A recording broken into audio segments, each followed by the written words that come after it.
What's up guys, Dino the Goat here with a new video about training Jiu-Jitsu in Brazil. You guys might already know that I've written a guide, Train BJJ in Brazil. It's the complete guide for everything you need to know to live the Jiu-Jitsu lifestyle in Brazil. So where to go, what to eat, how to make friends, which rules to follow, what to do, what not to do. And it's gonna help you guys plan the perfect trip. So make sure to stay aware of that. I'm gonna drop it very soon. In this video, I'll tell you guys about the top 10 things everybody should do when they're going to Brazil. So in 2015, I went to Brazil as a gullible gringo. I didn't know how to walk the walk, I didn't know how to talk the talk. I wore the wrong clothes, I didn't know the rules, I didn't speak Portuguese. But now we're 5 years later, I went to Brazil a lot of times. And now some of my best friends are Brazilian. I speak almost fluent Portuguese and still have a little bit of an accent. I teach classes at one of Brazil's best gyms. And I also became a Brazilian champion in the process. The first Dutchman ever to win the Brazilian championships. So without any further ado, let's get into the top 10 things you should do when you're going to Brazil.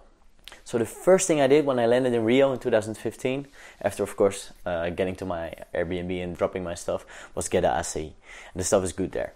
So the only bad thing about it is that you're not gonna like the stuff you eat back home anymore as much. The second thing you should definitely do is go to a churrasco, unless you're vegetarian of course. The churrasco is like a Brazilian barbecue and they usually serve it in a rodizio style. So you just put a green plate on your table and that means they will keep serving you meat until you can't do it anymore. Third thing you should definitely do is visit Christ the Redeemer on a clear day. Have you really been to Brazil if you don't take a picture with Jesus with the open arms? I don't think so. Definitely make sure you go on a clear day because the smog in the city can provide a little bit of a problem. So as soon as you see a clear day and you're in the neighborhood, make sure you visit that statue, take some cool pictures, and you're gonna really like the view for sure. The fourth thing you should do is travel by a Brazilian city bus. There's no better way to really immerse yourself in the Brazilian traffic than by using a Brazilian city bus. It's like a roller coaster. Without any seat belts for only a fraction of the price. It's really fun. It's a little bit dangerous, but I haven't died yet in one of the city buses. I traveled by them a lot, so it's a cool experience to really get into the Brazilian culture. The fifth thing you should definitely do when you go to Brazil is go to a funk party. If you want to see Brazilian girls shake their butts, this is a must go. You'll be amazed. The sixth thing you should do when you go to Brazil is compete. Competing in Brazil is a whole different thing. The atmosphere, the intensity, the level of the competitors. I don't think your trip to Brazil is complete if you didn't compete at least once. It's a super cool experience. Definitely one to put on your bucket list.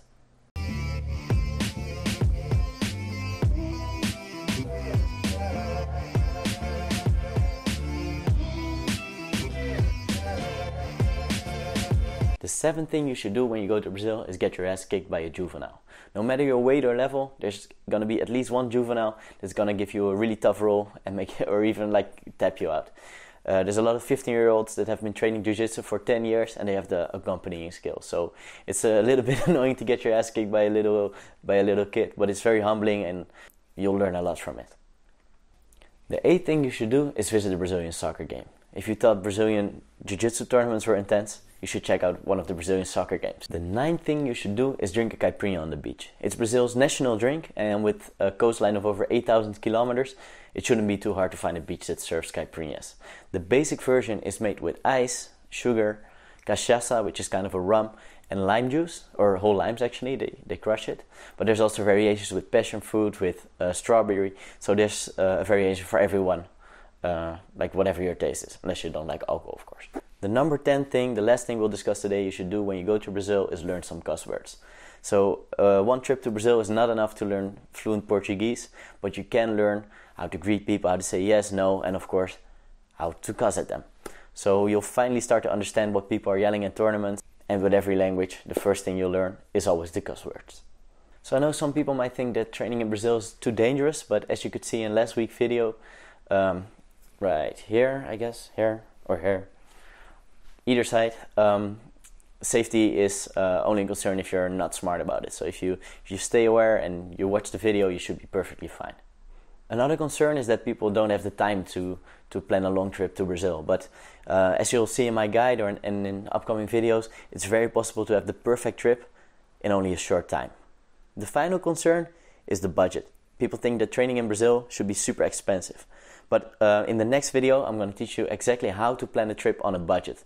So you can, even as a poor college student or a jiu-jitsu athlete like I am now, and a college student like I was before, you can have a really cool trip if you do it smartly. So that's what we'll discuss in the next video. So make sure to subscribe to my channel if you haven't already, so you can see exactly when that video will drop, so you can start thinking about planning your trip in a budget-friendly way.